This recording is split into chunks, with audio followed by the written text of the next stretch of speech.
John Woolley here. As you know, I've been in the field for the last several months, and now I'm ready to share my findings with the team. This one did not go the way I expected. I thought it best to show you some video before I summarize where I ended up. Now, I know that some of you won't be pleased with what you see. It surprised me as well. Robinson, you in particular, are going to have some heartburn after seeing this, but let's just dive in. So basically, the internet service providers, or ISPs, the companies that provide everyone with internet access, they've got some great, exciting new plans for the internet, and they've hired me to do some market research and put together a report for them so they can figure out how to best sell their ideas. And so they need someone who can, appeal to the people, they said, and it's this guy. So it's pretty, well, anyway, they got this really cool memo they sent over too, and it's got like all the background on it. Here, take a look. Congratulations, John Woolley. We, the ISPs, have selected you for a very important mission in market research. ISP stands for Internet Service Provider, and that's what we do. Provide internet service, or PIS. Customers recognize us as Verizon, AT&T, Time Warner, and Comcast. Over the years, we've spent billions to build the pipes and towers that bring Americans the internet. Today, we face a crisis. There's just too much traffic. Fortunately, we have a solution. The internet, as it exists today, must go. Here's our proposition. Instead of everything going at the same speed, the way it does now, we will create a fast lane and a slow lane on the internet. Giant companies who can pay us more will be in the fast lane, where it will be easier for people to find them. Everyone else can take the slow road. We'll also create innovative new ways to charge internet users for the sites they want. What's stopping us? Well, you've probably heard a lot of hype about net neutrality and keeping the internet open. What do those buzzwords really mean? On an open internet, we're supposed to treat everything equally, whether it is profitable for us or not. This stands in the way of our freedom to make the money we deserve. But the public, John, wants the internet to stay open.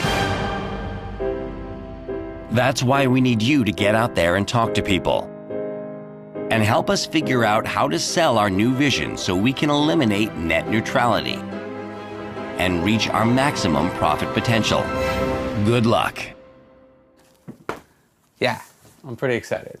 What was your job before? What was your last job? Well, my last job right before this was working market research for a hand sanitizer company, which is it's a dirty business.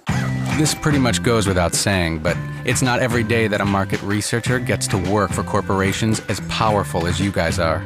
This was my chance to have an impact and finally stand for something that matters.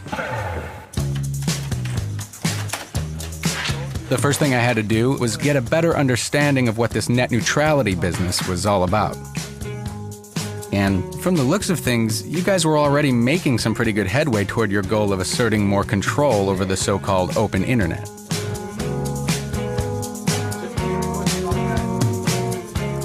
I tried reading up on the details, but the articles were all so complicated I couldn't really make sense of it.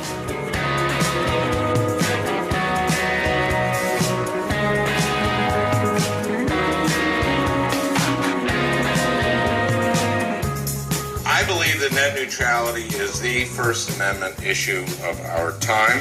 The videos I found were a little easier to digest, but still pretty confusing. Net neutrality simply says those companies can't censor content. Wait, but let me can't stop you, speed because up nobody some knows what content. net neutrality is. You already lost a lot of our viewers. The internet is insane. Except for this guy, John Hodgman. Finally, someone who made some sense. Now, these companies have made major investments in getting all this stuff up, and it's all getting gummed up. Not just for them, but for you. You should be very concerned about this. This is the kind of guy that I gotta talk to. This is the kind of guy who gets it. What we don't need is net neutrality. What we need is net new sanity. Call headquarters. Hi, this is John Woolley. I'm calling in regards to a John Hodgman. I want to see if we can find out more about him, perhaps set up a meeting. Meanwhile, it was time for me to start talking to some of these internet people face to face. So do I call you Professor or Mr.? You can call me Tim Woo. Tim Woo? Okay, so Tim Wu, I'd like to hear it from you, since apparently you invented this really confusing term that no one seems to understand. The idea is simply that the internet, should be neutral as between various uses. Right, but just not in professor speak, if you could. Net neutrality is basically the way the internet's been since the beginning. If you want to get Fox News and you want to get your friend's blog, you can get them at exactly the same speed. And what certain internet service providers have talked about now is charging for faster lane. And the only people who could really pay for the faster lane would be corporate interests. You're very much in support of this open internet. Yes. This net neutrality, this open and free vital internet. So that people who want to go on the internet and find information like you could have.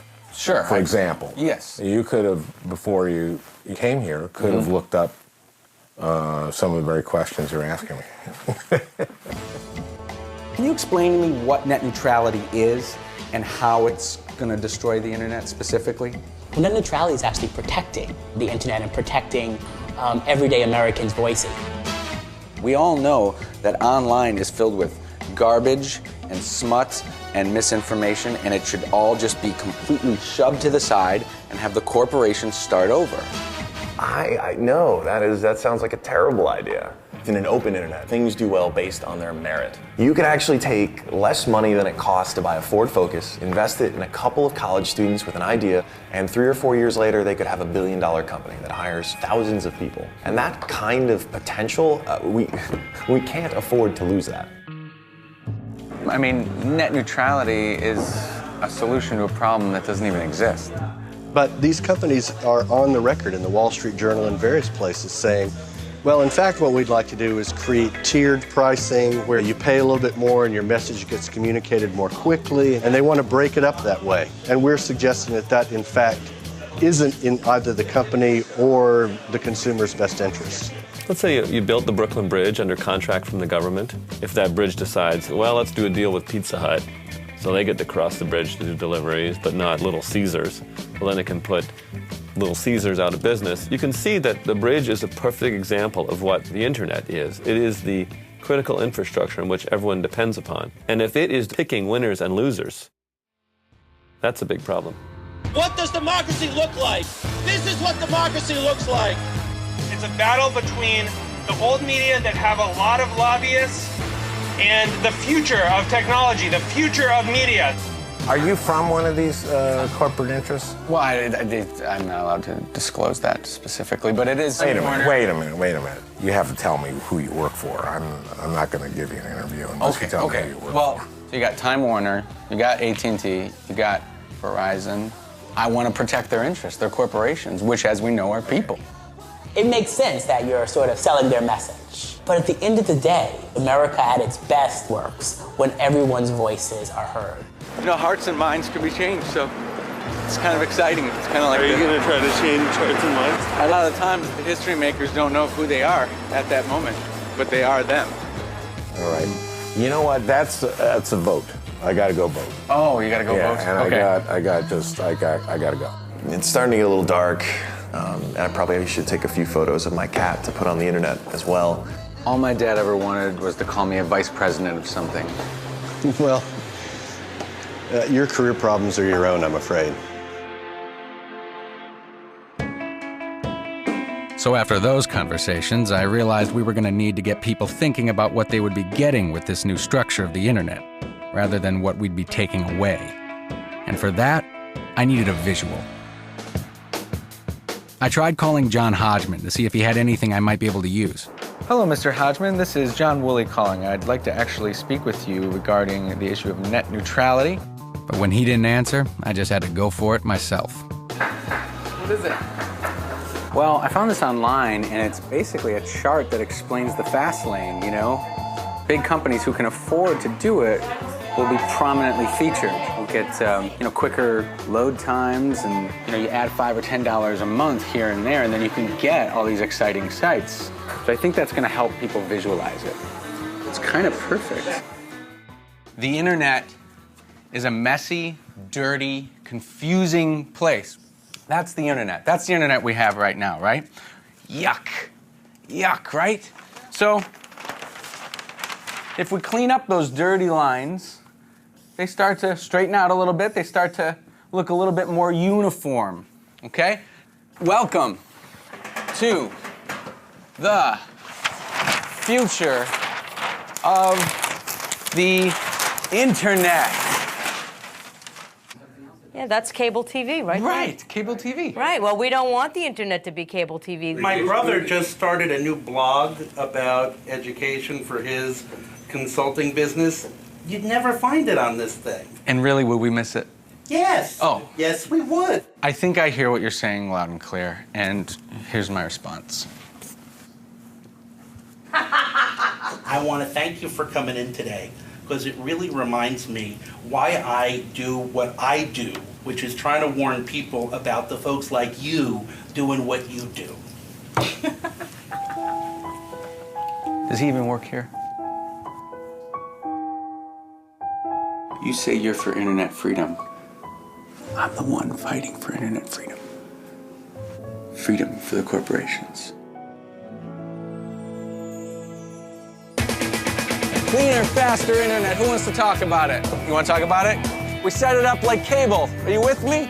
I decided to talk to anyone and everyone who would listen. Just like cable, you know what you're getting. You got a tiered. Yeah, but you're only getting what the cable companies give you versus where on the internet you have an option to view and see what it is you want.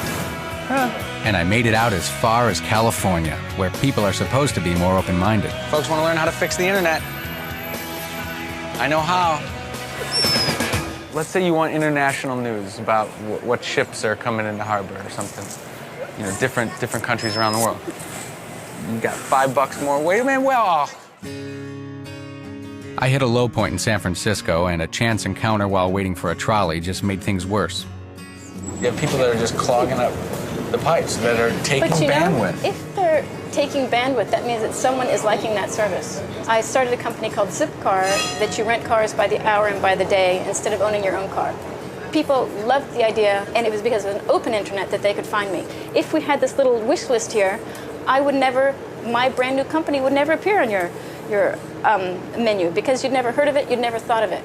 And in the next 1 year, 5 years, 10 years, someone's going to come up with a better idea than you or I have. I don't have any ideas.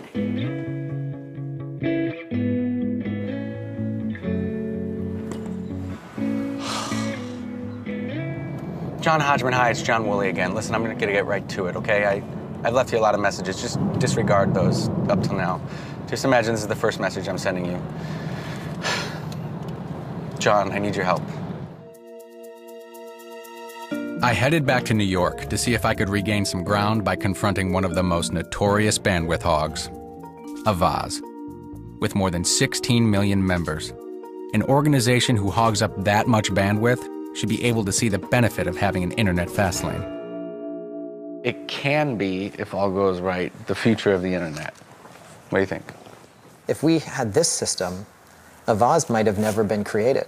We would have had to, in this world, gone to a corporation and persuaded them to include us in their package of things that they offer. They could have denied us that. So we might never have gotten a chance to get started. And that's would be the impact on human rights and democracy. You really believe that you're making a difference here with this? I mean, it feels like you're email blasting, you're getting people's information. I mean, we win all the time. And really, because we run at very big targets. So when the cyclone hit Burma, devastating cyclone, killed, we still don't know, between 100,000 and 200,000 people. And the government was a brutal dictatorship that was very suspicious of international aid, so they wouldn't let any in across the border. And we had built very close relationships with the monks inside the country that were the front lines of the aid effort. Everything had been destroyed except for the monasteries. One of the monks filmed a video with us. Hello, Avaaz members. And made this a video appeal to our membership. We sent it out over email. People came to the page, watched the video, and in 1 week donated $2 million. And we were able to get this money inside the country to the monks. And that money, I think in terms of our moment of numbers of lives saved, it was our proudest moment. But what else?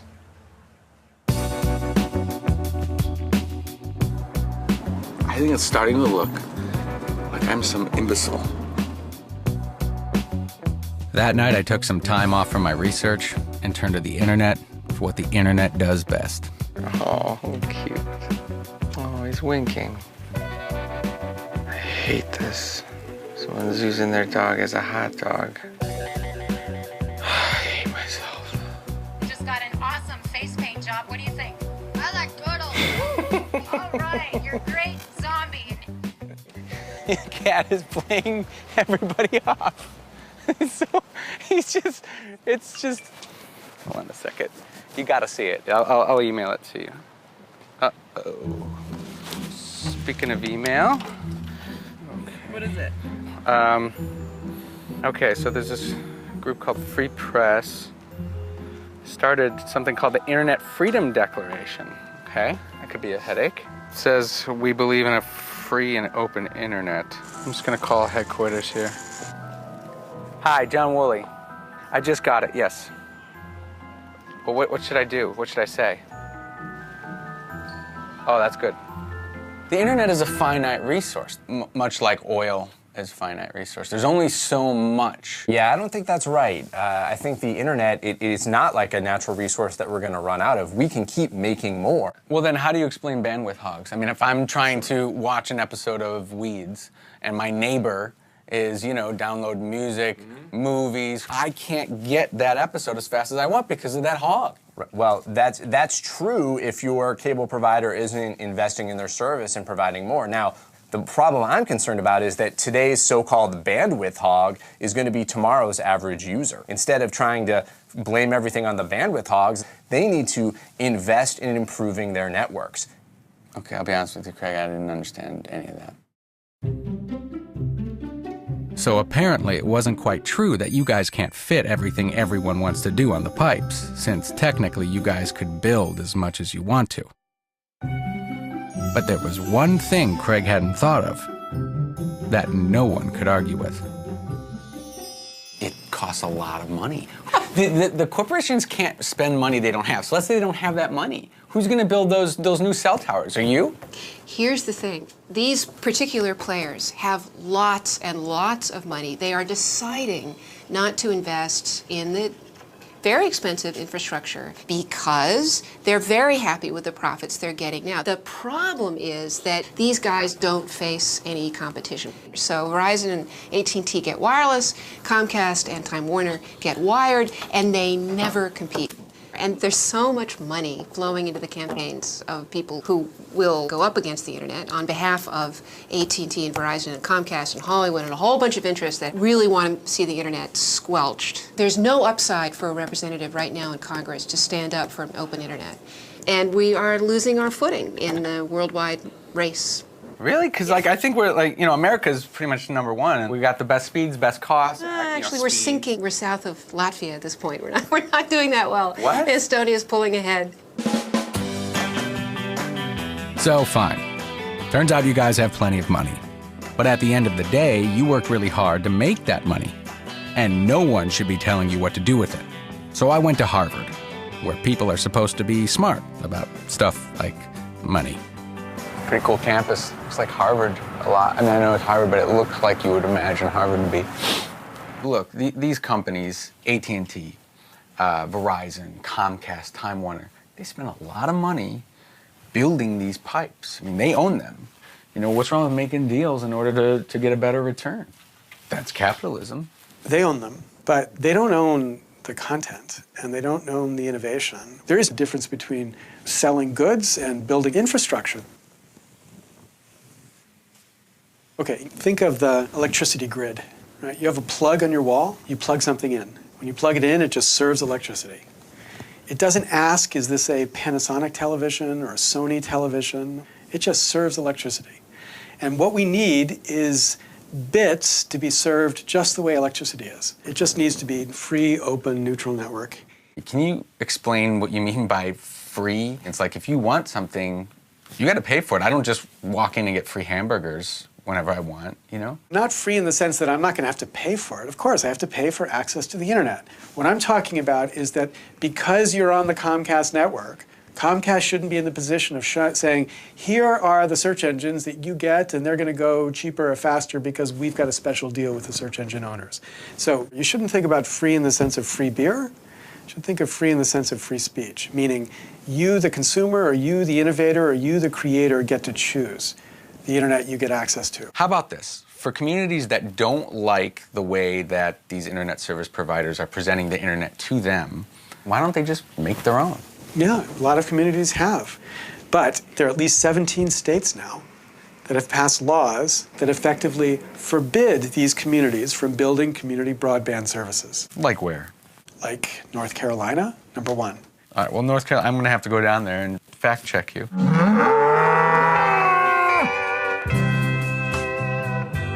I looked into what Larry Lessig had to say, and it turns out he's right. There are people down here in North Carolina that had the audacity to build their own internet, and it was actually cheaper for them and faster. But it was unfair. And that's the thing, it was unfair to the ISPs. Fortunately, you guys lobbied successfully to make community broadband illegal in 19 states across the country, North Carolina being one of them. Needless to say, that created a bit of a PR headache. And who better than me to do some damage control? So make me fit in a little bit more. What kind of shoes you got on? Oh, these are fine. Just watch where you step. The fight on our end is constant. There are now non-profit organizations trying to set up internet on their own to get service out to people who don't have it. Now, we look at that as, hey, that's now unfair competition. We don't care who provides it. We just need it. We just need internet.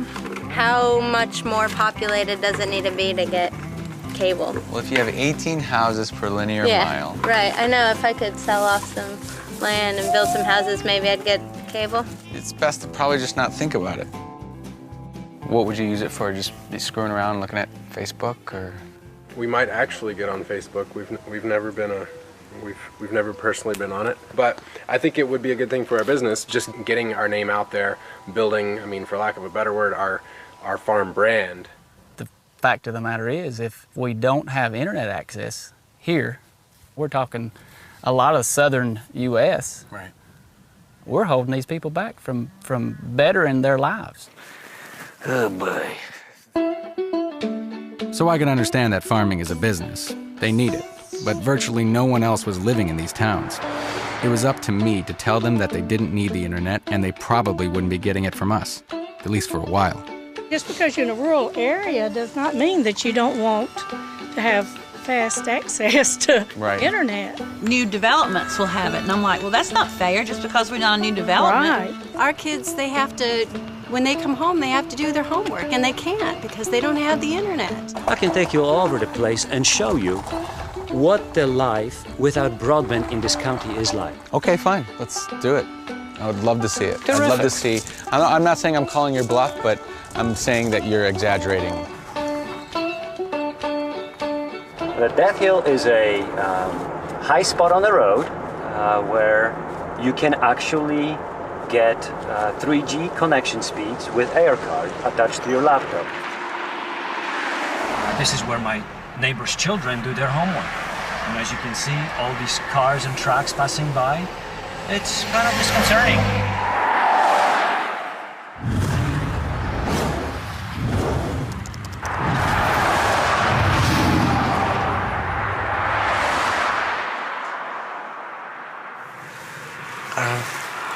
Just give me a second. This is actually a little more dire than I had imagined. Yeah, those are trucks. It's, no, I want to help you guys. I mean, of course, I want to. So just so I can be sure I understand, you aren't going to build down here, and you also want to keep them from building their own. Okay. They're going to do all they can.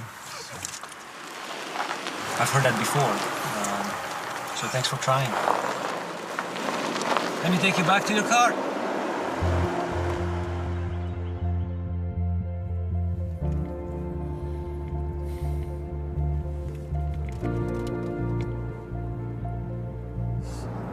That was tough, you know. I see where they're coming from. I feel like maybe I failed in that I didn't let them see where I was coming from enough, or maybe where I'm coming from isn't what I thought. I don't know. I honestly, I don't know where I'm coming from. I don't know where I'm going. I literally don't know where I'm going. I should check the map.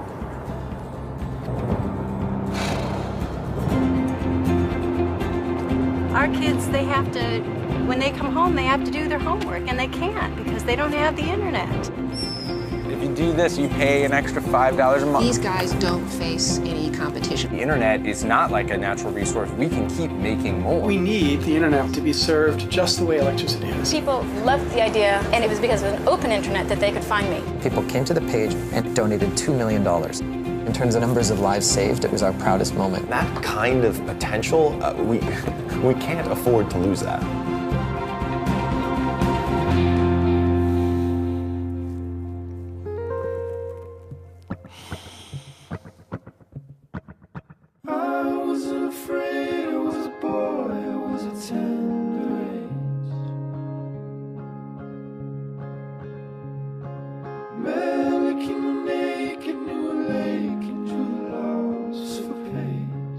The next morning, over my last free hotel breakfast, I was planning my trip home when I finally heard back from the one man who could help me. John, oh my gosh, do you have a moment to speak? Really? Oh, good. Oh my God. Yes. Ow. When? What we don't need is net neutrality. What we need is net new sanity. This is it.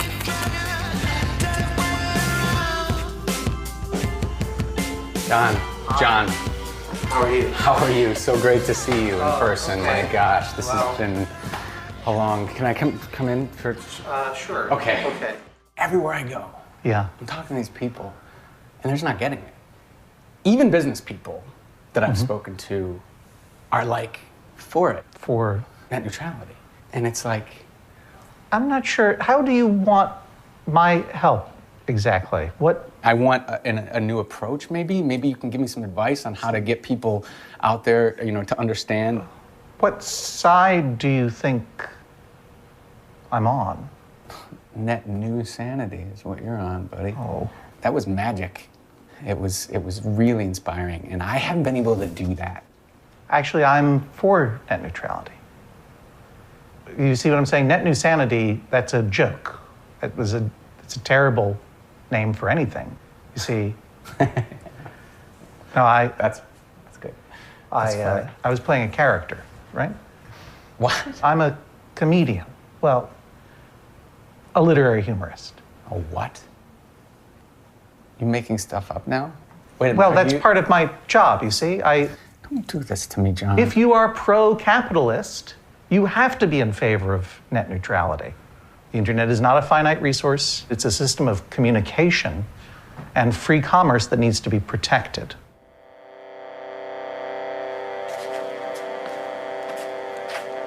At that point, there was only one thing left to do. File my report.